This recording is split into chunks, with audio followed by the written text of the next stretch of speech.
is a much used and abused word today, but it is really the key to competitiveness.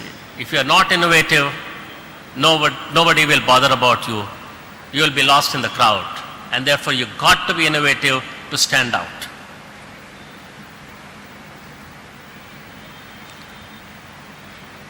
And therefore, variety of changes needed to be ensured in this very compressed time frame, because your context is changing and you are already the leader and you want to continue to be the leader. Therefore, you need to have performance-centric culture. You need to have business targets to be deployed across all levels of the organization and the decision making across all levels of organization.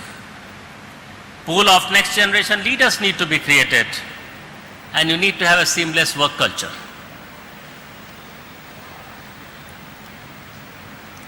What we try to do, put it through a structure, and what we used was the balanced scorecard.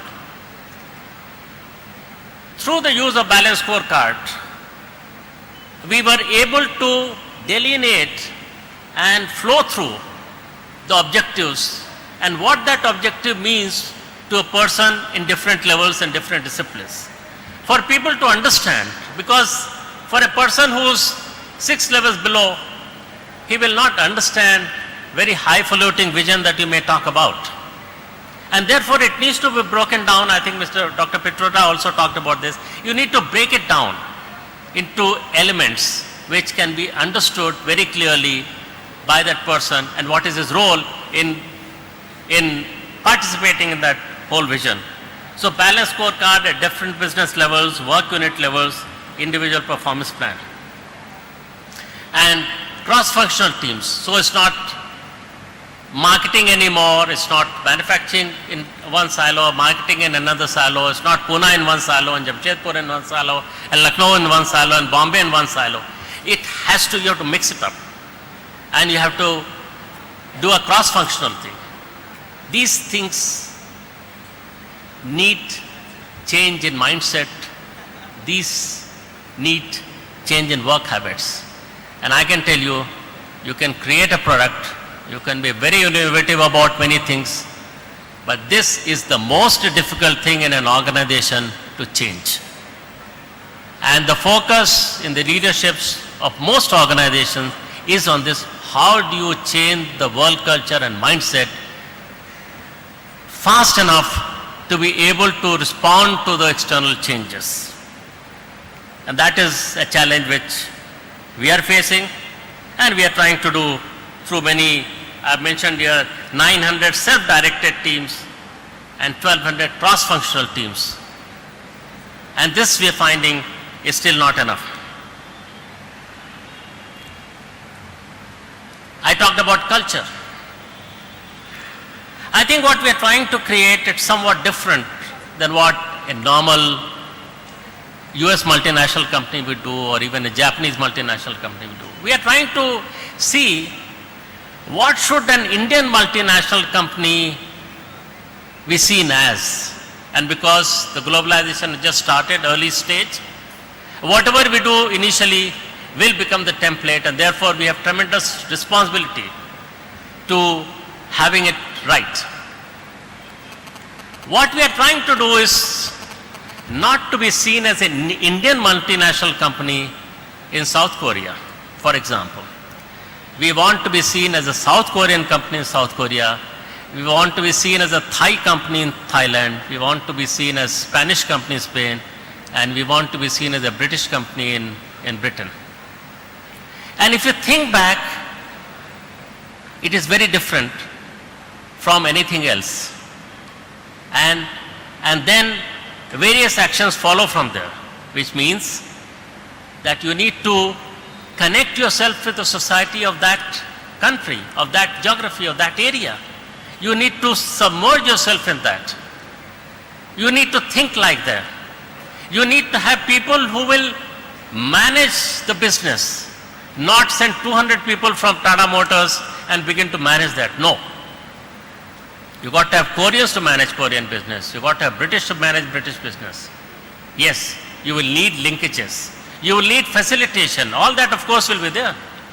But you want to get the best out of every place that you got. Don't try to make them uniform. Then you will have the lowest common denominator. But how you can take the best out of this and then expose different cultures to each other and allow them and facilitate them to take the best from the others. And that is the philosophy, and that is the way we are working. We talked about innovation and we talked about what's happening in the country. So when we saw 6 years ago that this is what is happening in the country, how can we have the first mover advantage to break into this when it is required and when those kind of people are coming to the market? And I'll talk about just 2 products.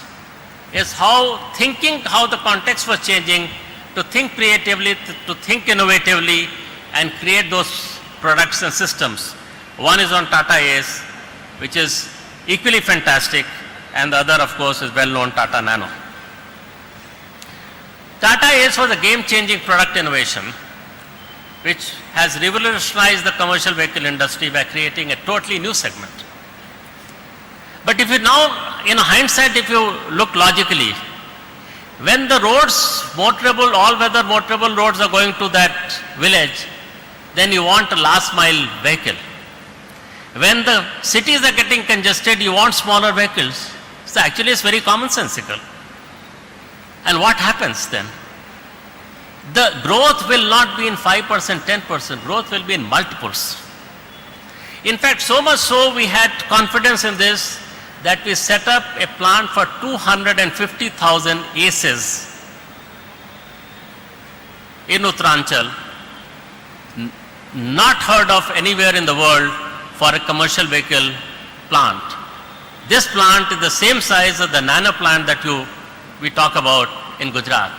So can you imagine a plant of the same size to produce and to sell commercial vehicles? It's a huge bet we took on India.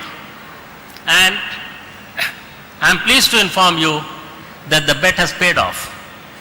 It has changed the whole complexion, as you will see in the this thing. So we found that sweet spot, as we call it.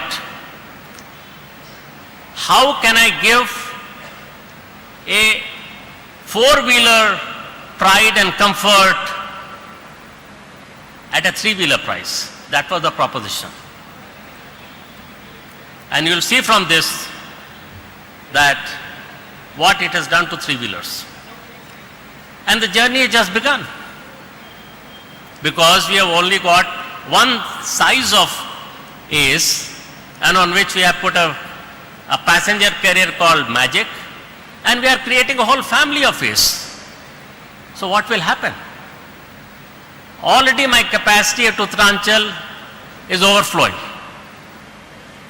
We are, because as you know, we have carved out 50,000 capacity for Nano from there. So I am hitting 200,000 Aces equivalent on an annual basis from Uttaranchal. That is what is the opportunity. And that is what risk. And that is what innovation. So if you mix all these 3 things, you can have a fantastic business. But you need people who can think that way, who will take that kind of risk, and who will be innovative as far as the product and services are concerned. And finally, about Nano. A Nano story has been told, you would have read many times, so I don't want to spend too much time on this. But again, the same thing. Mr. Tata conceived, how can I give the comfort of a 4-wheeler at nearly 2-wheeler price to families who are going on this unsafe condition on 2-wheelers. And we set ourselves a very tough target. As you know, nobody believed. We were ridiculed, and finally we delivered. And that's why it's become a phenomenon. And It's changing the paradigm